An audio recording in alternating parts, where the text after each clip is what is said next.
So next question we have is fluids are solids, liquids, gases और fourth point is both.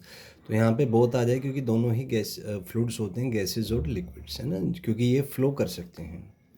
Next is how much surface of earth is covered with water. तो ये 2/3 जो surface है वो covered होता है, हमने एक पॉइंट डिस्कस किया था. Next is volume of solid liquid gas depends on pressure temperature both. तो बोथ पे डिपेंड करता है, यहाँ पे थर्ड आ जाएगा. 14th is fixed volumes of solid liquids means volume at a given temperature and pressure. तो first one will be correct. 15th is for solids और liquids change in volume is very large as compare to gases, very small as compare to gases. तो second आ जाएगा क्योंकि solids और liquids का हमें पता है कि वॉल्यूम बहुत कम चेंज होता है as compare to gases. Gases क्योंकि उनमें इंटरएटॉमिक फोर्सेस काफ़ी कम होते हैं तो बहुत ज़्यादा एक्सपेंड करती हैं. तो ये इसमें देख सकते हैं. तो ये इसका आंसर की हो गया. आप चाहें तो इसको वेरीफाई कर सकते हैं सारे क्वेश्चंस को.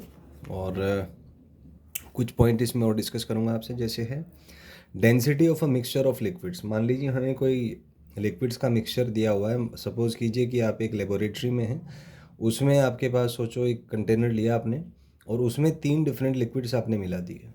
तो जो एवरेज डेंसिटी है वो होता है उन सब के मासेस को ऐड कर दीजिए डिवाइडेड बाय उनके वॉल्यूम्स को आप ऐड कर दीजिए. So mathematically this can be written as sigma M I divided by sigma of V I. एक स्पेशल पॉइंट इसमें डिस्कस करूँगा. अगर मासेस इक्वल हैं, मतलब m1 is equal to m2 is equal to mn, तो रो average के लिए आप सारे मासेस को m रख दीजिए तो m+m+m आ जाएगा. नीचे v1 v2 vn आ जाएगा. तो m को जब आप n बार ऐड करेंगे तो ये आ जाएगा nm डिवाइडेड बाय डेंसिटी. जो इसका वॉल्यूम है v1 उसको लिख सकते हैं m बाई रो वन, ये m बाई रो टू, ये m बाई रो वन. तो m से m कैंसिल हो जाएगा और ये आएगा n/1 by rho one plus 1 by rho two plus 1 by rho one. So ये होता है हार्मोनिक मीन. तो अगर मासेस इक्वल हैं, जो सब्सटेंसेस आपने ऐड किए हैं, तो जो एवरेज डेंसिटी होगा वो हार्मोनिक मीन होता है. यहाँ से आप आ जाएगा.